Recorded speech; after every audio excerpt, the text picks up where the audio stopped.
Hey, what's going on, everyone? So today I want to take you through something really cool that just dropped for all the FPS out there, all the retro FPS fans out there, and that's the brand new update 1 for Heretic and Hexen.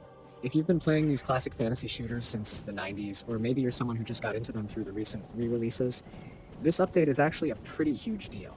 It's not just a quick bug fix or a couple of tweaks, like it's a full-on quality of life overhaul with gameplay changes, weapon balancing, bug fixes, and even modding improvements that really show a lot of care went into keeping these games alive in 2025.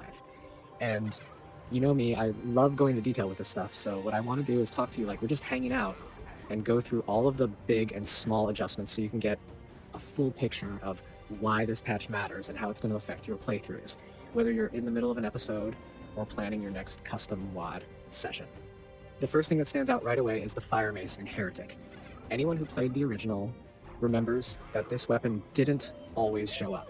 It had this strange randomization system where it only had a chance to spawn in your run about 75% of the time, and even then where you'd find it could change between playthroughs.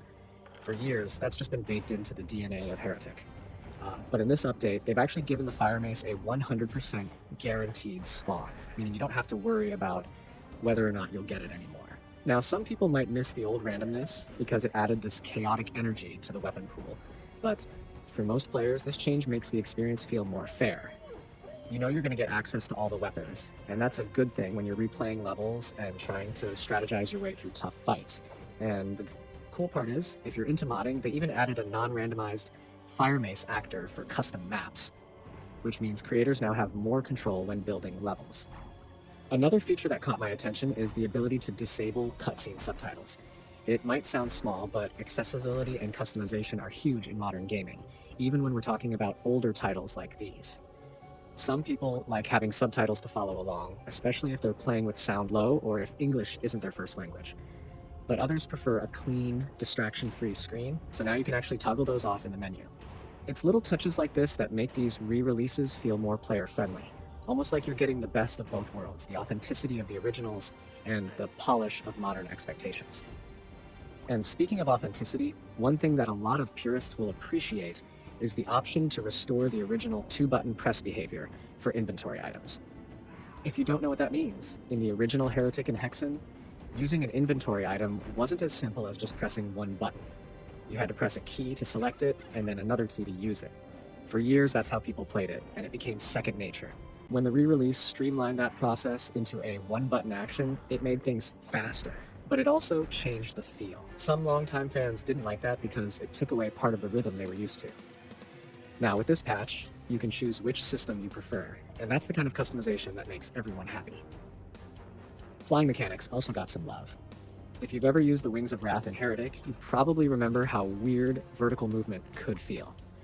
In the old system, if you were looking up or down and tried to move forward, your height would shift, and sometimes you'd end up hitting the ceiling or crashing down in awkward ways. This update brings back the original style where flying forward and backward keeps your height stable, no matter where you're looking. It makes movement feel smoother and more predictable, which is super important when you're trying to dodge projectiles in tight corridors or make your way across lava-filled pits.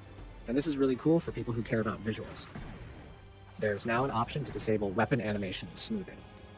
The re-release added smoother transitions for weapon animations to modernize the look, but if you're someone who prefers the chunky, frame-by-frame classic feel, you can switch that off. And honestly, it's such a thoughtful addition because it acknowledges both groups of players, the ones who want everything crisp and updated, and the ones who want that raw, pixelated jank because that's how they remember playing it as a kid. Key bindings also got expanded, which is great news for anyone who likes customizing their controls. You can now set keys for looking up, looking down, and centering your view. In the old days, this was a big part of the experience, especially before mouse look became the norm. Having those bindings back makes the game more versatile for people who want to recreate that old-school keyboard-only feeling, or for people who just want quick access to those functions without relying on mouse input. Even something as simple as advancing intermission text screens has been updated. Before, you might have only been able to move past them with certain keys, but now, more buttons are recognized, so you're not stuck hammering the spacebar every time. It's a small quality of life tweak, but those little things really add up when you're going through multiple levels in a session. And speaking of menus, The gameplay modifiers menu has been moved so you can now access it not just during difficulty selection, but also from the episode and player class screens. That means you have more flexibility when setting up your playthrough. It's just another way they're trying to streamline the process and make sure you can customize your game at any point. Now let's talk about weapon balance, especially in Hexen, because this is where the update makes a noticeable impact. The Blood Scourge, for example, got buffed, its damage output has been increased, and its auto-aim is now better when targeting large groups of enemies. That means this weapon, which was already a powerhouse, feels even more destructive and satisfying to use. Timon's axe also had its attack speed bumped up slightly, which makes melee combat smoother and more effective. Meanwhile, the Quietus now uses less mana, dropped from 14 to 10, which makes it more practical to use in more situations. On the other hand, the Wraith Verge, which is a famously powerful weapon, now costs a little more mana, up from 18 to 20, which is a fair adjustment because that weapon could really break encounters before. All in all, these changes make the combat loop in Hexen feel better balanced, more rewarding, and less frustrating when you're managing your resources. Animation work has also been improved across the board. Several weapons now have smoother attack animations, including Timon's Axe, the Hammer of Retribution, the Mace of Contrition, the Wraith Verge, the Sapphire Wand, and the Blood Scourge. Weapon rays and lower animations have been polished too, so the whole flow of combat feels less clunky and more refined. And if you're someone who notices those little details, it makes a huge difference in how immersive the game feels. On the audio side, they made a neat change. If you set the music soundtrack to none, the menu ambient sounds will also turn off. That way, you're not left with this weird situation where the game feels half muted. It makes the silence feel intentional instead of broken.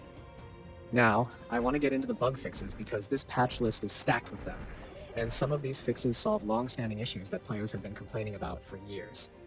Automap scrolling speed, for example, is now consistent across all resolutions. Before, depending on your setup, it might have felt too fast or too slow, but now it's standardized. They also made zooming with the mouse wheel in the automap quicker, which is something players have been asking for forever. Strafing has been fixed so that pressing strafe left and strafe right together cancels out, just like in the originals, instead of stacking weirdly. Monsters can no longer be pushed off ledges with your weapon attacks, which was always kind of cheesy and broke encounters.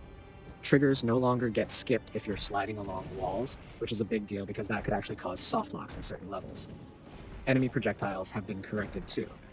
In some cases, they would fire slightly downward, causing them to hit the floor or objects too early.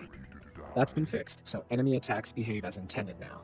And melee attacks from monsters no longer have infinite height, which means you won't get hit by something standing way above or below you on the map. Multiplayer even got some love with fixes to the scoreboard, which will no longer display zeroed out stats incorrectly. And if you've ever disabled View Bob in the options, you probably noticed your weapon sprite getting offset awkwardly. Well, that's been fixed too.